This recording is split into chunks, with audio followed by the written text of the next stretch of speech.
A special thank you to each of our subscribers who make this channel possible. Here's today's story. In a significant diplomatic encounter, German Chancellor Friedrich Merz met with U.S. President Donald Trump at the Oval Office on Thursday, June 5, 2025, to discuss critical issues surrounding the ongoing war in Ukraine, military spending, and trade relations between their nations. This meeting marks the first in-person dialogue between the two leaders since Merz took office, signaling a potential shift in the dynamics of U.S.-German relations. Chancellor Merz reiterated Germany's steadfast support for Ukraine, calling on the United States to intensify its pressure on Russia to bring an end to the conflict that has ravaged Ukraine for 3 years. "You know that we gave support to Ukraine, and that we are looking for more pressure on Russia," Merz stated emphatically as he addressed Trump. In a stark contrast to Merz's serious tone, Trump likened the situation in Ukraine to two children fighting in a park, suggesting that sometimes it is better to let conflicts play out before intervening. This analogy raised eyebrows, as it downplayed the gravity of the war and the humanitarian crisis it has caused. Trump revealed that he had shared this perspective with Russian President Vladimir Putin during a recent phone call, indicating a rather casual approach to an issue that has led to thousands of deaths and widespread destruction. Despite their differing rhetoric, both leaders acknowledged the urgent need to end the war. However, the path to achieving peace remains contentious. Al Jazeera's Kimberly Hockett reported from Washington, D.C., highlighting that while both leaders agree on the necessity of ending the war, their methods diverge significantly.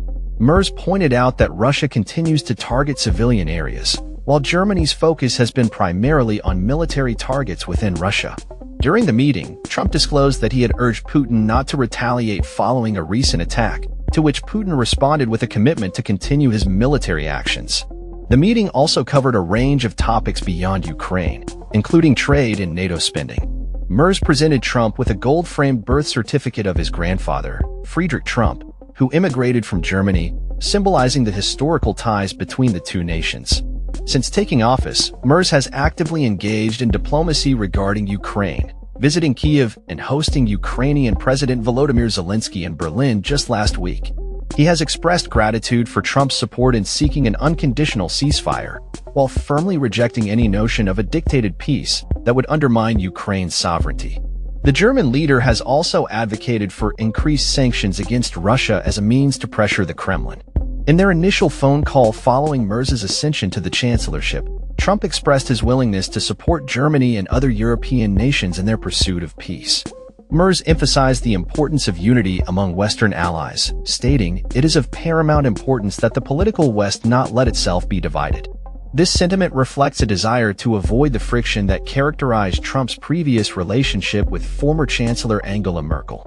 Under Merz's predecessor, Olaf Scholz, Germany became the second-largest supplier of military aid to Ukraine, following the United States. Merz has committed to maintaining this support, recently pledging to assist Ukraine in developing long-range missile systems free from imposed range limits.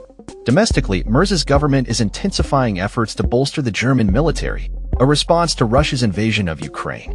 In contrast to Trump's previous criticisms of Germany for not meeting NATO's defense spending target of 2% of GDP, the current chancellor is under pressure to increase military expenditures. Trump has now raised the stakes, demanding that NATO allies commit to spending at least 5% of their GDP on defense.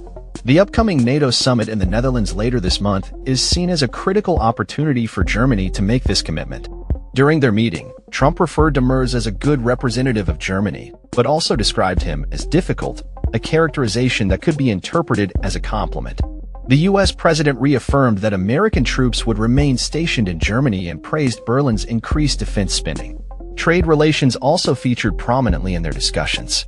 Merz aims to revitalize Germany's economy, which has faced challenges in recent years, and he views the United States as a key partner in this endeavor.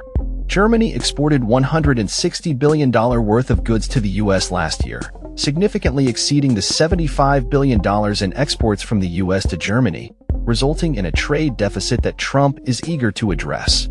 Germany is one of the very big investors in America, Merz stated, highlighting the strong economic ties between the two nations. As negotiations for a trade deal between the United States and the European Union continue, Trump expressed his willingness to accept tariffs or a trade agreement, emphasizing the importance of reaching a favorable outcome. In a lighter moment during the meeting, Trump made a controversial joke about Germany rearming, referencing historical concerns about German militarization. "I know that you're spending more money on defense now," he remarked, adding that they said never let Germany rearm. This comment reflects the complex historical context that still influences perceptions of Germany's military capabilities. The meeting concluded with both leaders expressing a desire for continued collaboration on key issues, including the urgent need to address the humanitarian crisis in Ukraine and the importance of strengthening economic ties between their nations. As global tensions persist, the relationship between the United States and Germany will play a crucial role in shaping the future of international diplomacy and security. That's all for this story.